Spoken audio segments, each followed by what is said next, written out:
All right, welcome back, everybody. Now we're going to continue part 2 of chapter 12, which is going to be introducing to the chart of accounts. So, as you can see on page, what page is this?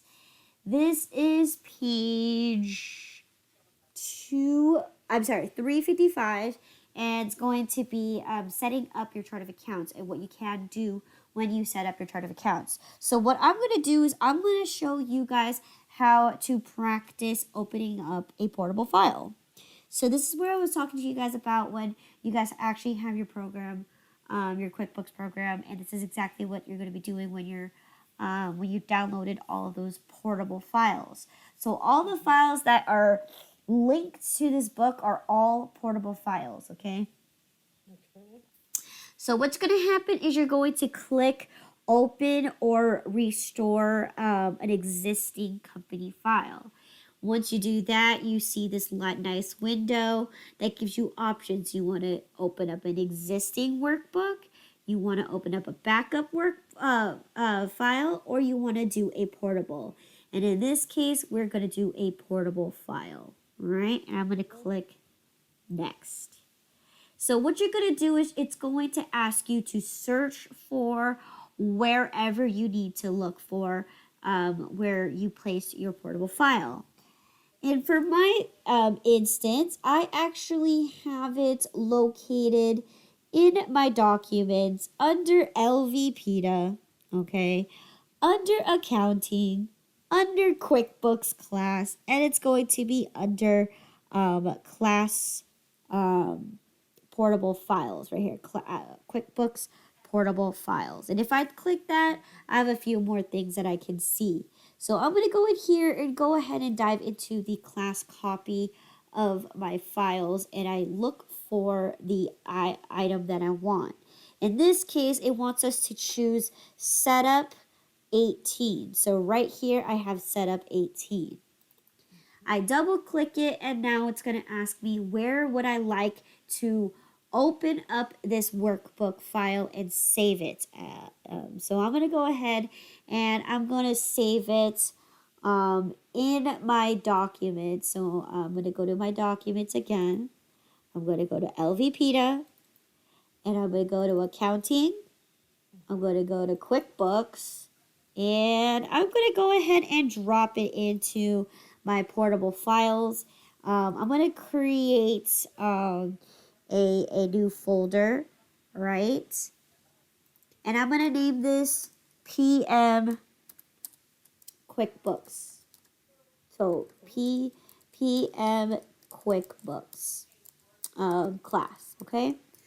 And once I've created that folder, I'm going to go ahead and drop my item in this folder. So here I go ahead and save it. Now what's going to do is it's going to start converting and expanding the portable file for you.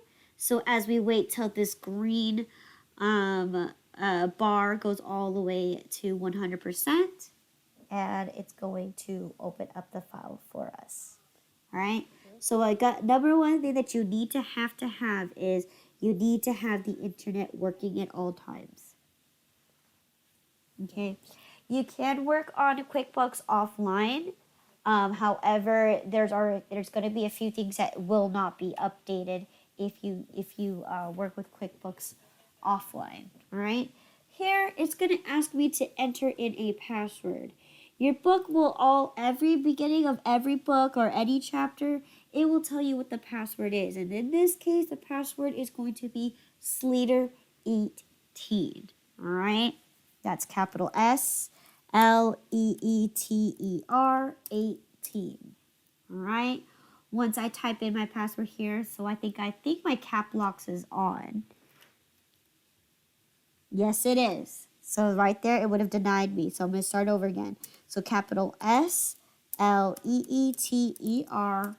18 is going to be my password. And I'm going to go ahead and click OK.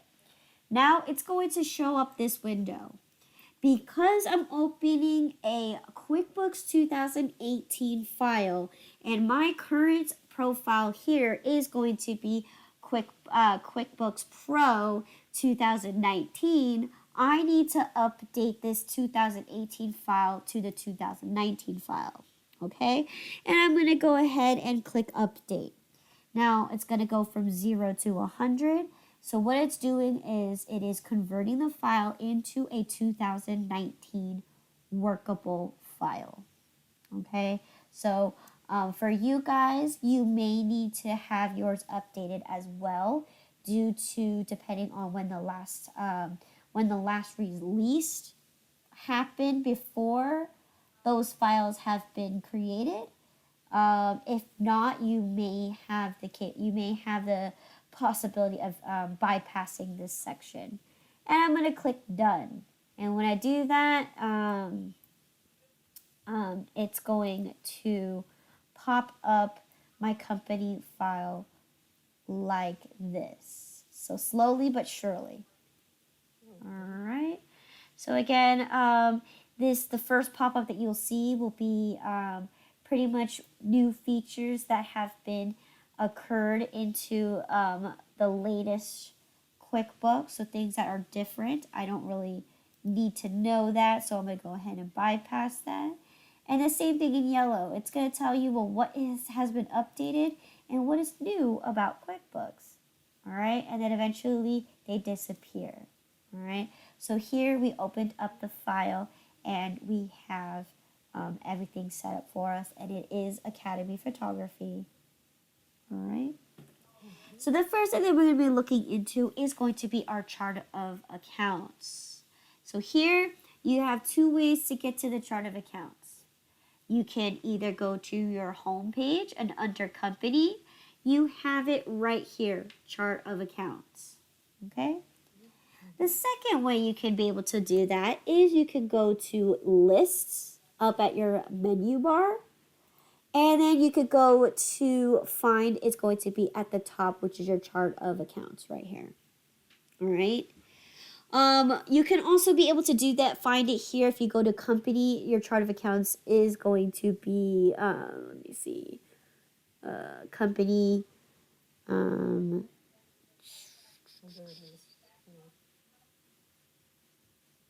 where is it? Where do you see it, Andrew? Oh, right here, chart of accounts. Yeah, right here. Right there. Yes. So yes, you can. That was three ways that you can get to your chart of accounts.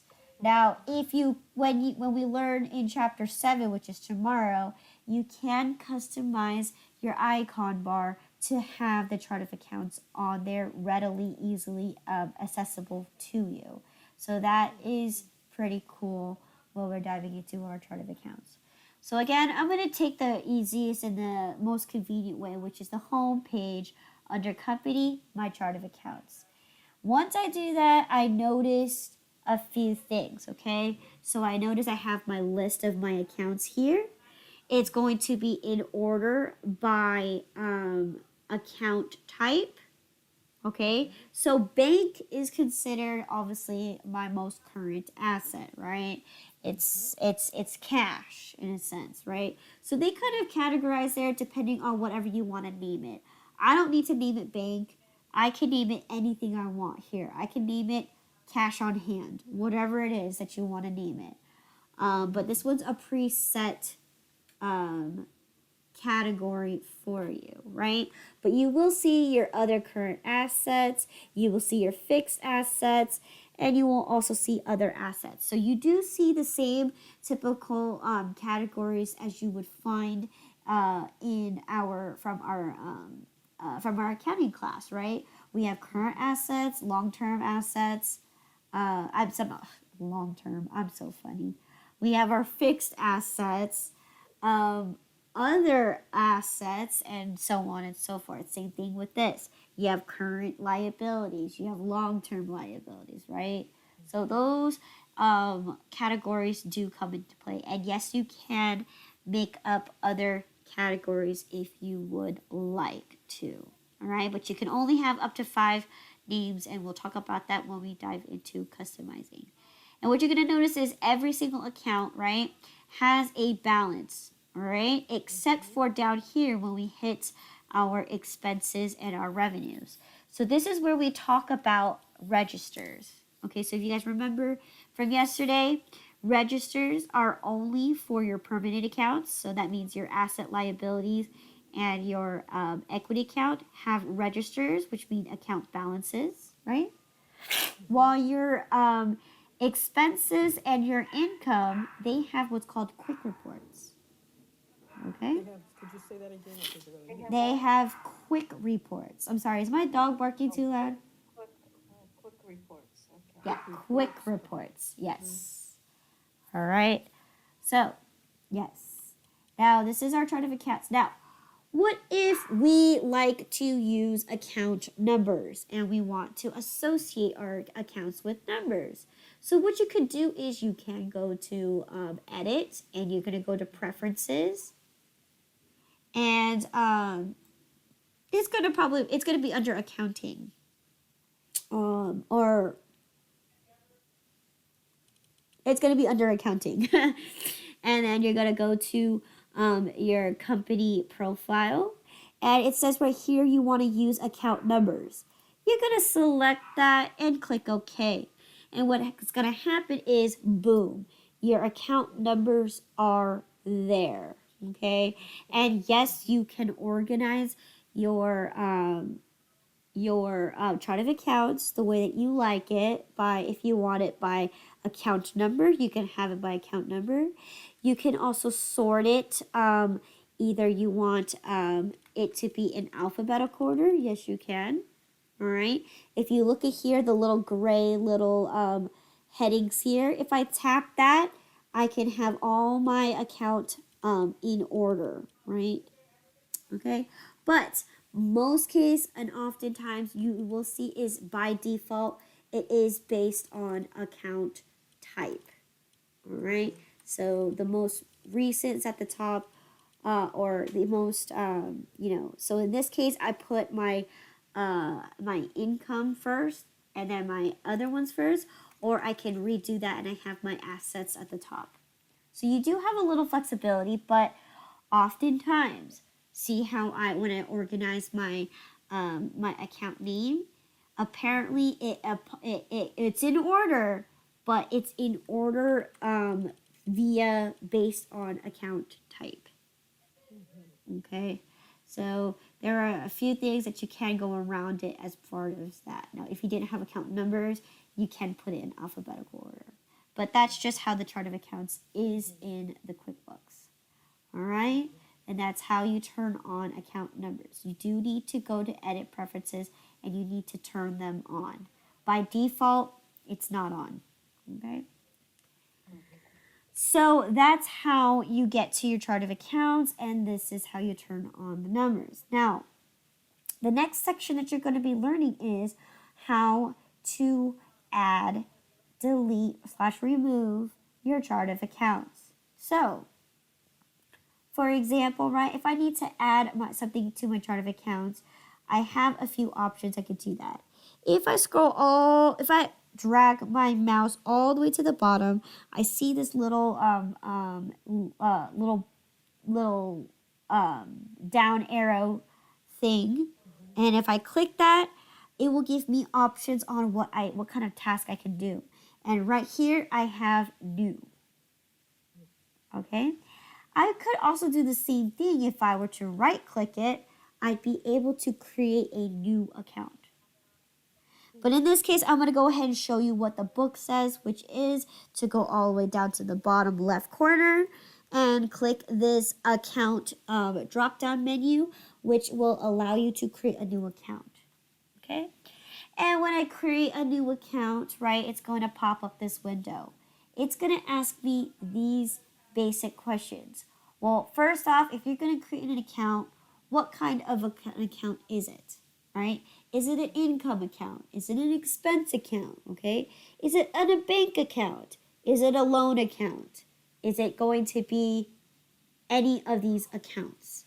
Okay, and we will come across this again when we look into further down. We do need to create some accounts in order for it to work for our items.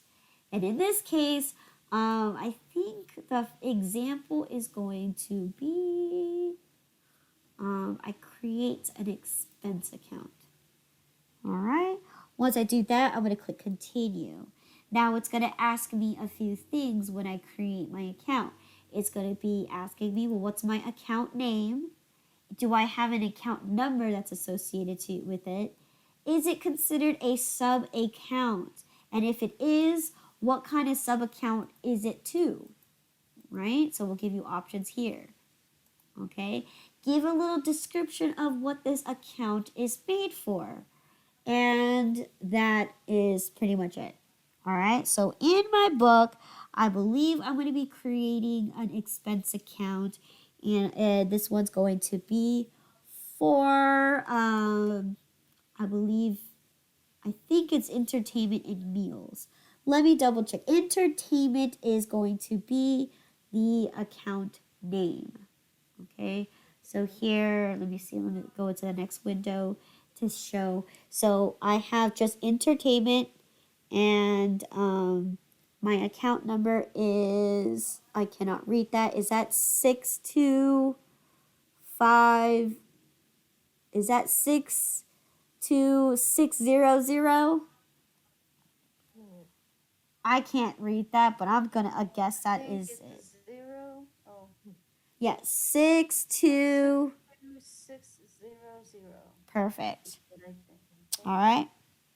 So I'm gonna go ahead and go back to my QuickBooks, and I'm gonna go ahead and fill in all that information. So my account name is going to be just entertainment.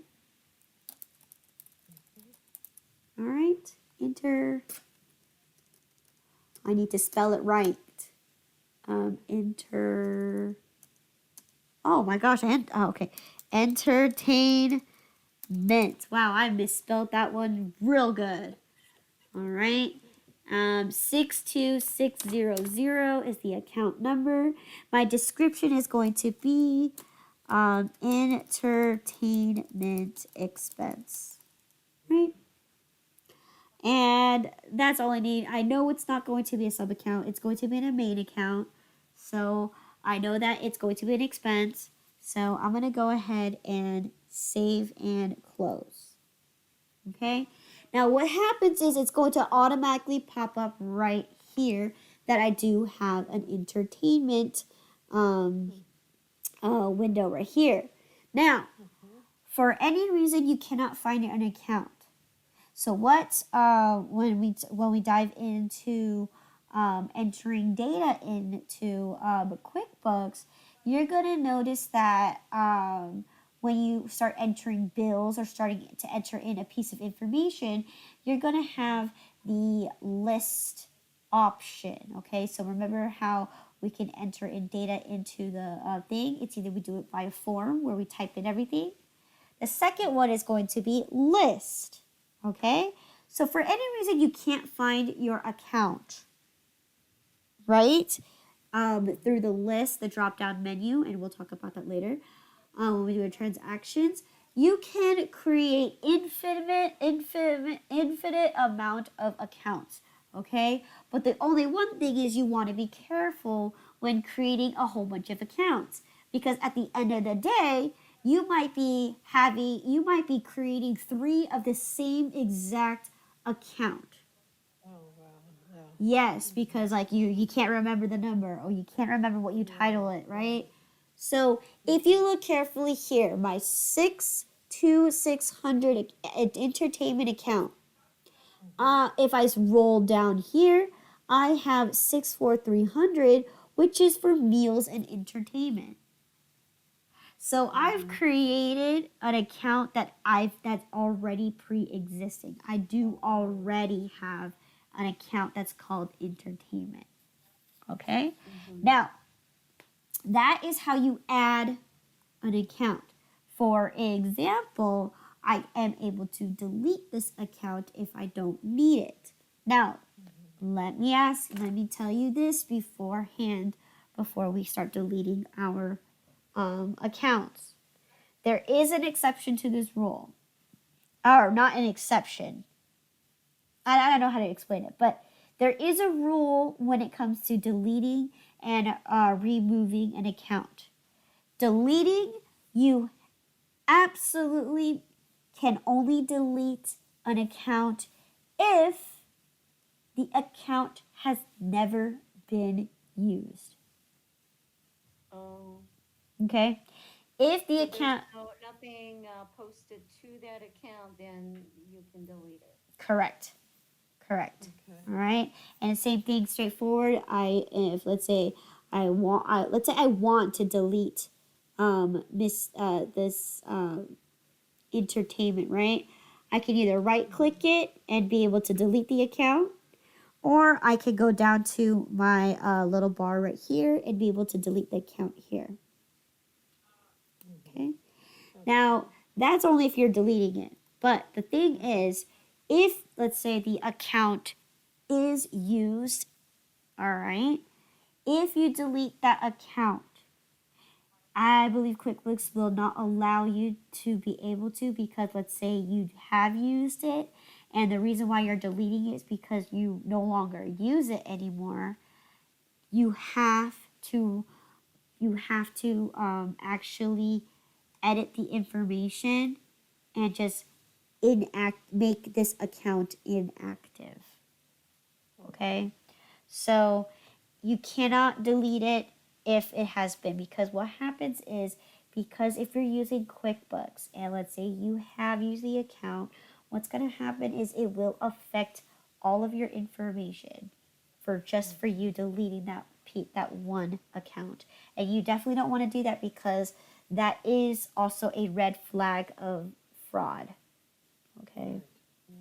So the only option that you have here is, if you use the account, you need to make the account inactive. So, for example, I'm going to make meals and entertainment. I'm going to go ahead and make that account inactive.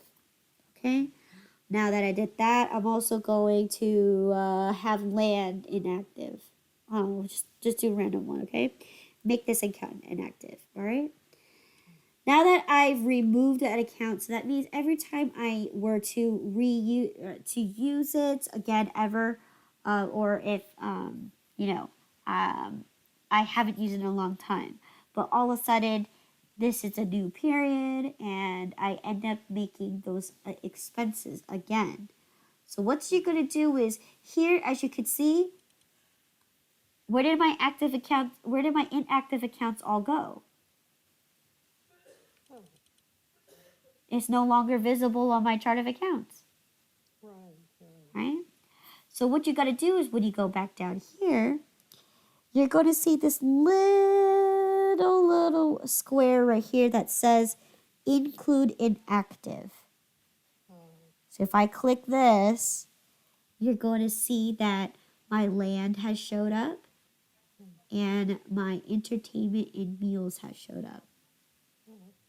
Okay? And what I can do here is, if I want to reactivate it, let's say I have to use my meals and my entertainment account again, then I go ahead and click that X, and now it's considered active.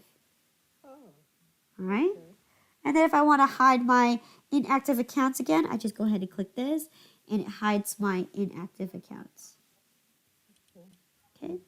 Now let's say I accidentally placed my 662 600. I wrote the wrong number to it. I can change the information by just clicking edit the account at any given time.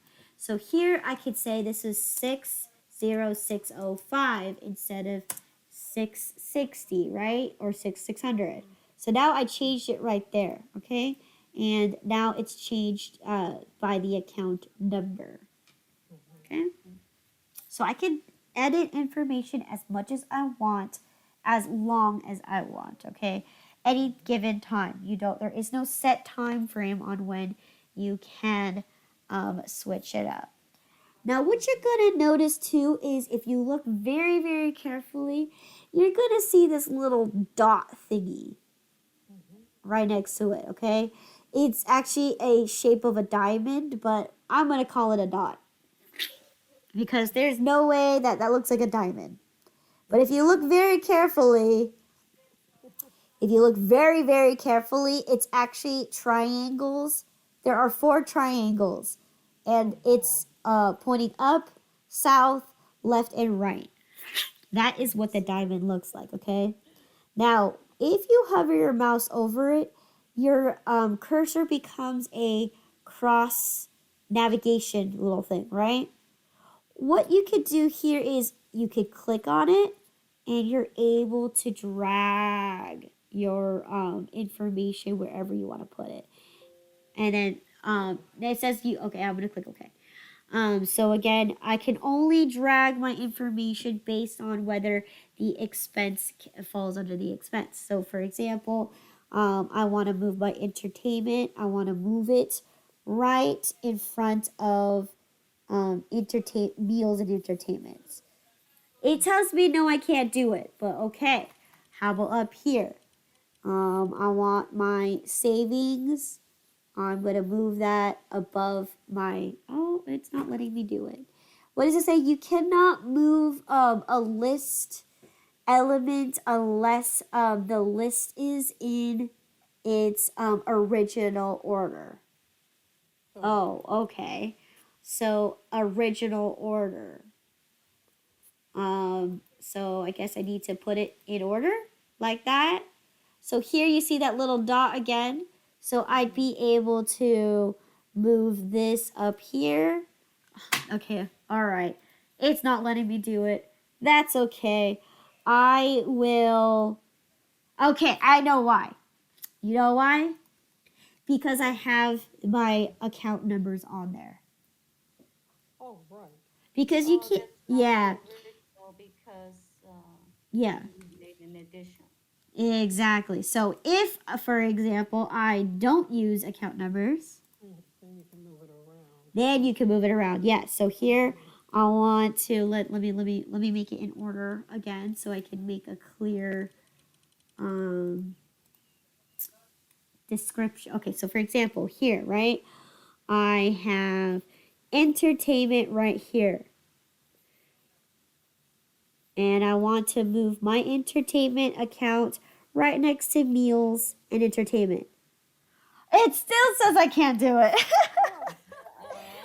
It should be able to because they're within the same account field, but it should work. I know it does. It's supposed to work. I don't know why it's not working for this case. But yes, I'm able to be able to take my meals and entertainment, and I could put it above my entertainment if I really wanted to. It should work. It's supposed to work. But for this case, I don't know why you cannot move a list element unless it's okay. All right. So not quite sure why it's not letting me do it. Okay. But you should be able to do it. All right. It could be maybe next time when we look into a different type of accounts, maybe it will do it for us. But in this case, for some reason, it's not letting me do it. But it should, in fact, let you do it. All right. So I'm going to turn on my account numbers again. All right. And all right. So we learned how to add. We learned how to edit. We learned how to move, which it didn't work successfully, but it should be able to do it. And we learned that you can delete if the account isn't working, but if or you can only delete if the account has never been used. But if it has been used, you can inactivate it. And I showed you how to reactivate it after a while, okay? So those are the 6 topics that we learned here. Now the next one we're going to be looking into is going to be merging our accounts. So that's a cool thing that you could do here when we're looking at accounts. So again, here we have meals and entertainment. Here where is it? We have entertainment up here, right? Now, how this is going to work is I want to merge meals and entertainment together with entertainment, all right? But how I want to do that is I want to select the one I do not want. Okay, so I want to get rid of my account 62605. I want to get rid of this account and I want to merge it with my meals and expense account. So I need to make sure that I have the correct account number. So 300, right? Meals and entertainment. And what I'm going to do is, in order to merge it, I'm going to right click and I'm going to edit the information in the one I do not want. Okay? And I'm going to fill in exactly the title that I want to change the title to be. I want to merge my entertainment account to make it so that I see only meals and entertainment, right? So here I make sure that my title is accurate and I make sure that my account number matches 100%. Details, it doesn't really care. It doesn't matter, okay? Description doesn't matter. Just the account name or the title and the account number, all right? And I go ahead and click Save and Close. Now, it's going to ask you, this account number has already been being used by this. Would you like to merge this account? And you're going to click Yes.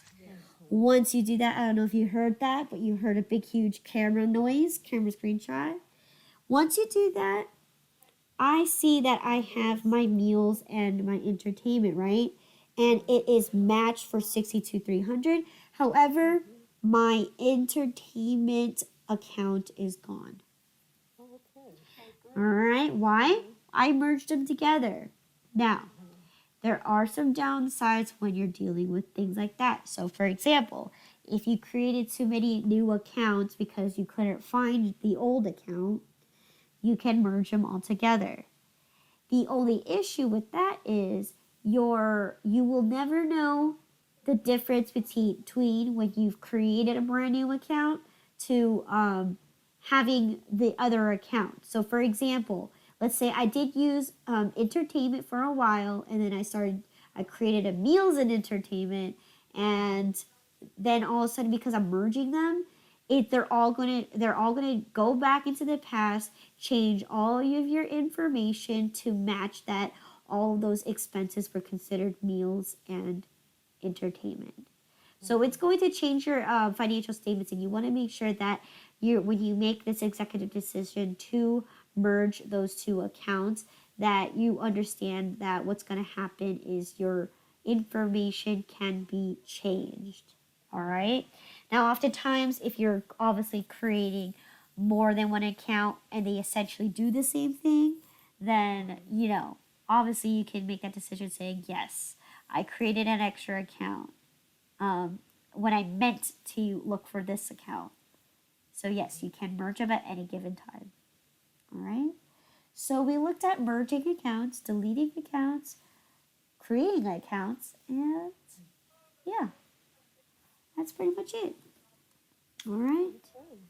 All right. Yeah, it's interesting. Yeah.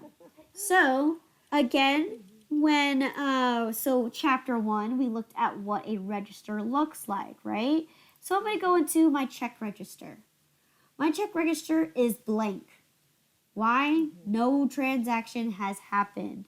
But this is exactly how we say that you can actually enter in a transaction right here, okay? So this is what a register would typically look like, okay? Just looks like a regular Excel sheet. Now, I'm going to go into one of my expenses, and I'm going to look for any expense, right? And I'm going to double click it.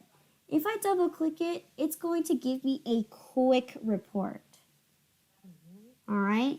And look, it's pretty much a summary report of what my expenses was for that particular month, year, whatever that you're on. Okay. And here it looks completely different. It doesn't look like an Excel sheet. It looks like a formal report. And that is the difference between a register and a quick report. And you need to understand that only permanent accounts, which are your assets, liabilities, and equity, have registers.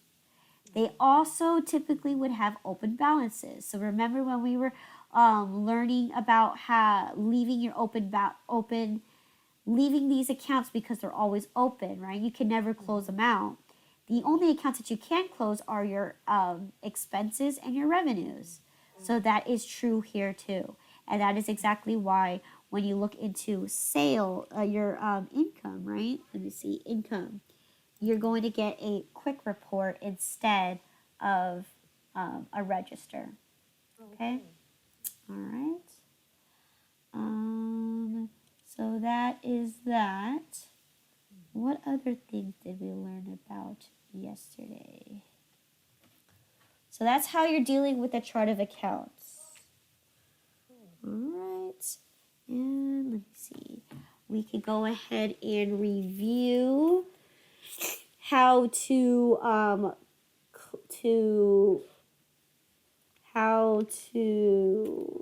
let me see.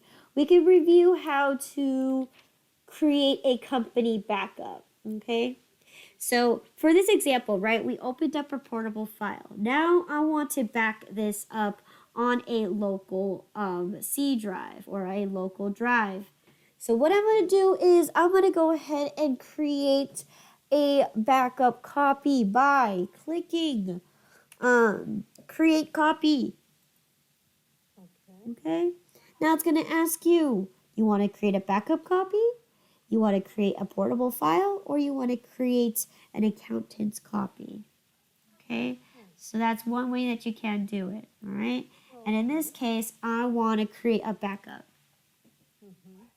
You're going to go ahead and click next. Now it's going to ask you, do you want to do an online backup, or you want to do to a local area, which is meaning your computer, right? I'm going to say I want it to do local. Now, if you click this options, right? Click options to change your current backup settings. So if I were to click options here, right? I can choose how many times a day I want to back up my file. So I can choose to have it done 12 times a day, so every 2 hours. Okay? I can have it done every hour, which means you're going to back it up 24 times. Or I can do it, I just only do one. I only need one backup, right? And actually, wait, hold on. Excuse me. This is to limit the number of backups you can have in a folder. So in this case, I want to have however many, right? Now, the second part is going to ask you how many times a day do you want to back up? And in this case, is where you could go for 12, 24, whatever it is, right? So this is, I only want one time. And in the folder, I can have as many as 10. Okay? And it's going to ask you, would you like to schedule? Would you like to complete verification, meaning to have a verification? Okay? Or I could do no verification. I don't need to verify that I'm going to have my company backed up once. Okay? All right? And then I'm going to click OK. Okay?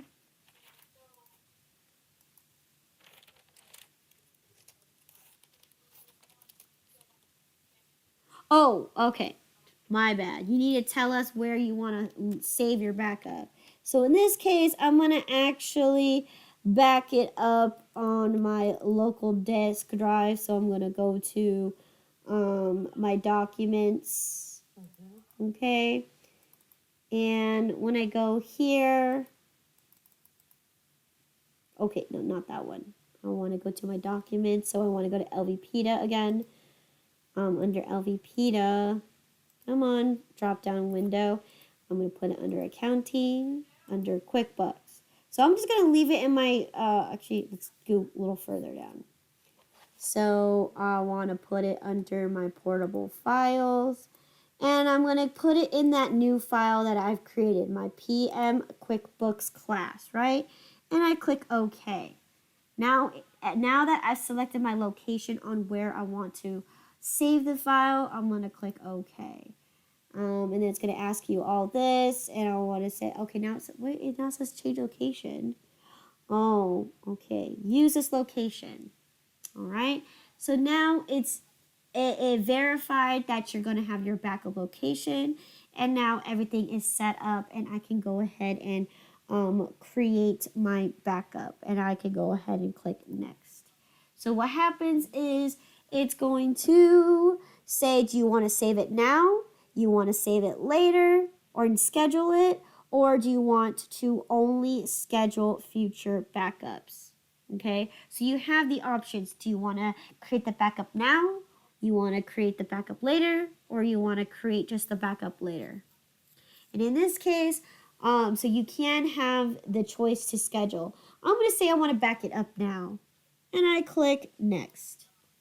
So when I say back up now, it's going to give me this same thing, where my folder is, and I'm going to click OK.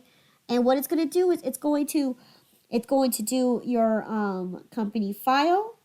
It's going to back it up with the date, and it's also going to give the exact time that you are saving the backup for. So it's pretty precise and it's pretty detailed. Okay?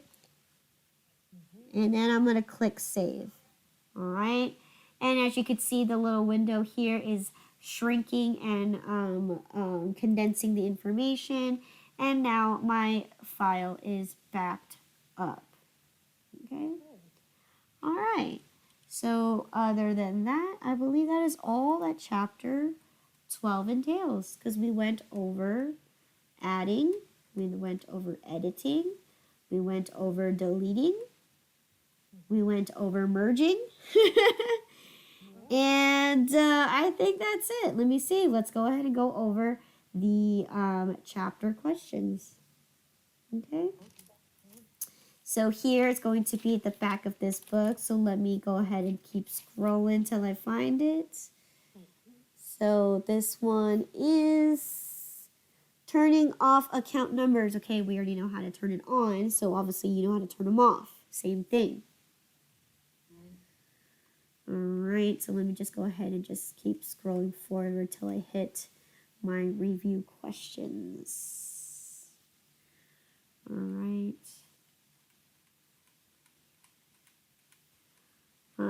This is just entering open balances. So this is actually going to be pretty relevant. Reason being is this is especially for when you create your chart of accounts. If you are creating an account that has a previous balance in there, such as your bank account, you definitely want to use the latest statement that you have in order to match up your opening balance. You never want to just throw a random number in there. Also, rule of thumb is especially for accounts payable. Let's say I am in the middle of my business and I decided all of a sudden that I want to start using QuickBooks. Okay, now I have two options. I can enter in an open balance, meaning I can say, well, I owe these people this much money. Okay, but the only thing that QuickBooks won't recognize is, okay, yes, you have an account balance. The only thing is you're not going to have any association such as who you owe. You're just only having how much you owe. So that's why they highly recommend you when you're dealing with opening balances is to actually insert the bill from the day that you owe it. Okay, and what you can do with QuickBooks is you're allowed to toggle the date. So that's what's cool about QuickBooks is it's not like every time you enter the information, it is the day that you enter it in. You have the flexibility to enter in the date, whatever you want to put in. So I can put everything I have for 2018 if I really wanted to. Right? And QuickBooks will be able to update everything for me. So that's general rule of thumb is if you are having an account balance in an account, you generally want to enter those bills in regard instead of just entering in a random number. Okay, so that is that there. But other than that, I like for you guys to continue reading if you haven't finished or you stopped halfway, whatever you want to do. But yes, so that's just a rule of thumb right there. I should be reaching the end soon. Let me just keep going. Yeah, it's a long one. Okay, here you go. Wait. I messed up.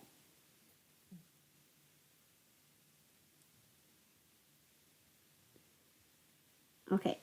We'll talk about closing date when we actually move into making our adjustments because you never want to set up the closing date just yet. Reason being is because if you actually set up the closing date as of today, you're going to lock up your account and you're not going to be able to open it unless you are the administration, unless you're the admin, okay? So you want to be very careful on that. Oh, let's go ahead and talk about this real quick before we dive into the review questions. So remember when we skipped that section where we were asked to give a admin password and whatnot? All right. So if you do skip to that, what's going to happen is the next time you open up your file, you are mandatory to create a admin password. Okay? So, But that makes it sense because you've entered data already and, yeah, that makes sense that you have to do it. yes. So the minute you reopen your file, it's going to ask you immediately to create an admin password or a user password, whatever it is, okay? And it will not let you bypass it, okay? Because what Intuit does is, again, it wants to safeguard your information, and by you keeping it open for so long, it will not let you continue. You are mandated to enter in a user password. Now, let's say you've already created your company file and you need to, and you remember, oh, I need to start entering a user password and whatnot. So I'm going to go to, I believe it is,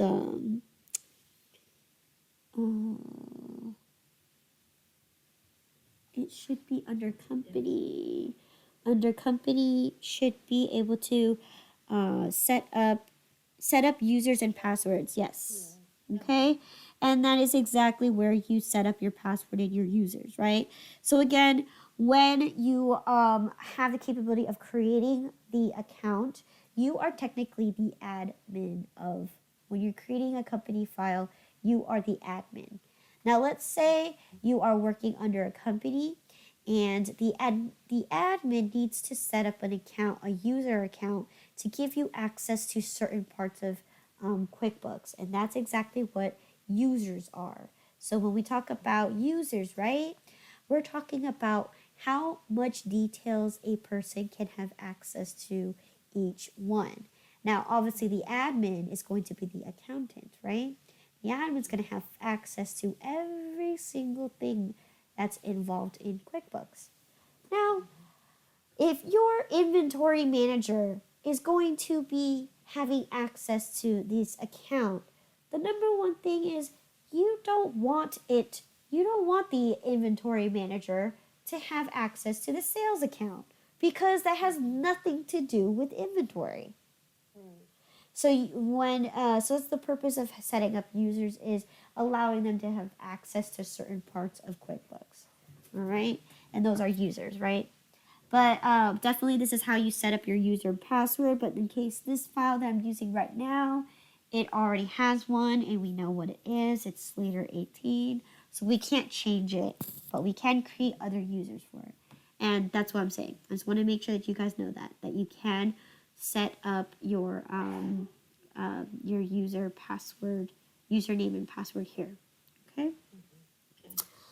All right, now we can go ahead and go skip through the rest of the questions because I think I pretty much covered everything. And if I didn't, here you go. Then, definitely, I would recommend you to just keep reading the book. Okay, I may not have enough time because it's already 4 o'clock to go through every single detail in the book. All right, I'm only going to teach you what's actually relevant and this section, where they're entering in opening balances, is slightly relevant, but it's also kind of, just understanding that when you're entering in a open balance, you need to make sure that you have the source documents to prove that this is the correct amount. So when you start off your books, everything is accurate. Okay, so that's the only thing that you really need to know. Okay. Review questions. All right, number uno. Okay. Your company has what does that say? Decided to begin using QuickBooks and beginning of 2019. All right, calendar year. Okay, so there is a calendar year. All right, which is also the fiscal year. Okay, the best start date for your company to start setup is A, January 1st.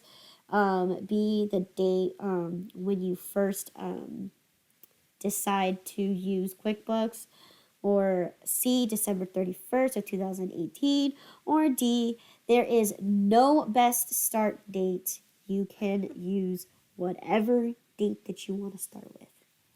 Maybe December, yes. Yes. Yes, especially if your start date is the same as your calendar year, right?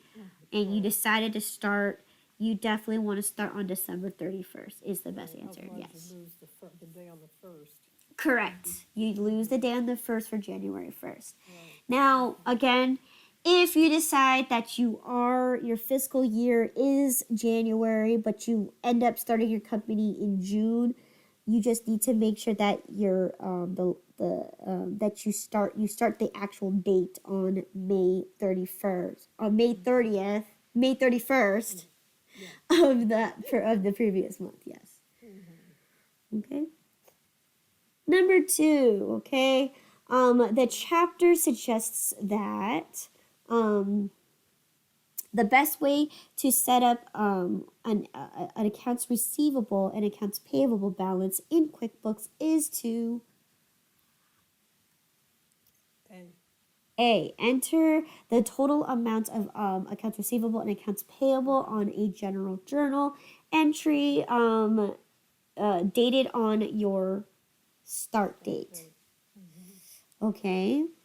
B, enter the balance of each account by editing the account in the chart of accounts. No. Use the special account called accounts receivable setup, which we don't have. Enter a separate invoice for each one invoice and enter in a separate bill for every expense. So A, Andrea, you say A. Lee, what do you think it is? I'm What's sorry. that? Say it again. Lee. Kind of cut out. Andrea said she chooses A. Well, I was going to say D. But, AR, accounts receivable, and AP on a general. But we do have to enter a separate invoice and separate bill,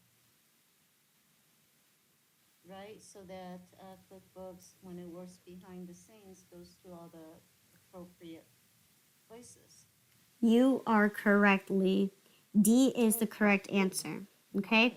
Now remember, I did talk about this real briefly. Figure out, well, how would they know? You said. Exactly.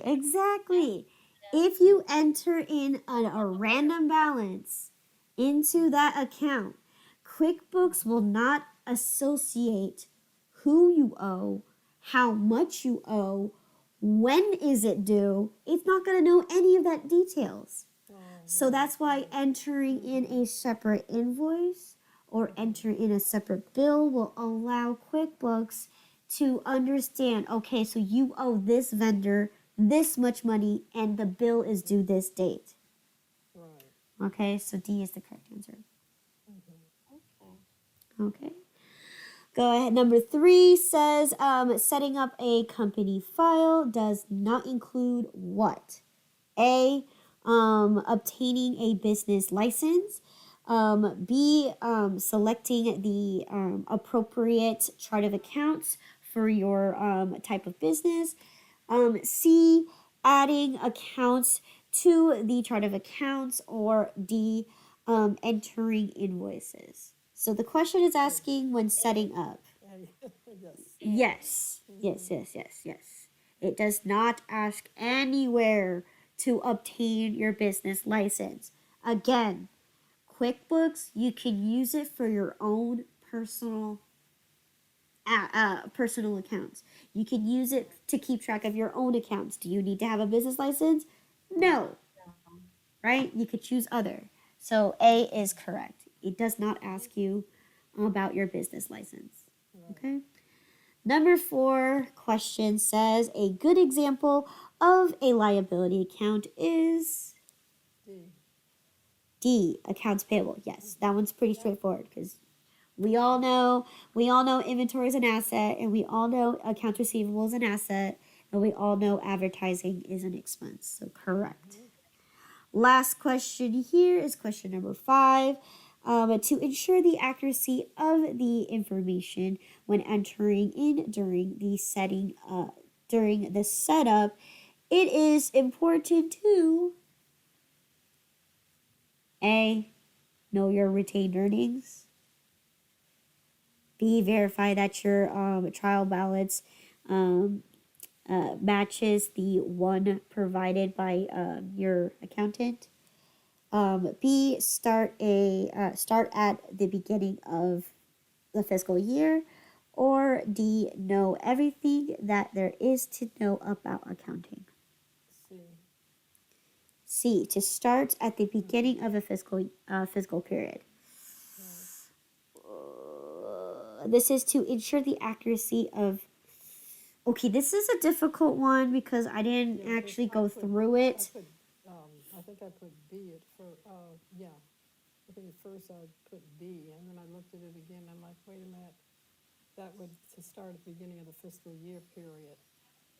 Okay. Yeah, but what if you're using the calendar period? Well, it's still your fiscal year, beginning of your fiscal year. Oh, yeah, that's true. Okay, Yeah. so Yeah, so that makes more sense, right? remember when I said if I say my fiscal year is January, but I start my company in June, are you telling me that I need to start on January? No. Oh, well, You don't. no, that's true, right. Yeah, okay, so Yeah, C, you that's can. Yeah, C is, and I mean, then yeah, that'd be B. D, right, D would have been. Yes, so again, it's in, I don't know where exactly it is in your book, but it does tell you that in order to start your QuickBooks, the very general thing is you want to make sure to ensure the accuracy of your accounting is to make sure that your trial balances match what your accountant has given you. Yes, that is true. So that Okay. makes more sense. Okay. Yes. Okay, so this one, yeah. Yep. Oh, sorry, this one. Okay. Know everything and anything about accounting. There's no way. Yeah. You can know everything. Exactly. Exactly. You can know everything it is about accounting, but does that ensure the accuracy of your accounting? No. You can always make mistakes. So that's why D is actually not one of the answers. But good job, guys. B is the correct answer. You do need to match your trial balance with the one that your accountant gives you. Any questions about chapter 12? It is a lot of information, but trust me, they build upon each other, so we will be visiting this multiple times. Okay. Okay? Okay. All right. If you guys do not have any other questions, Then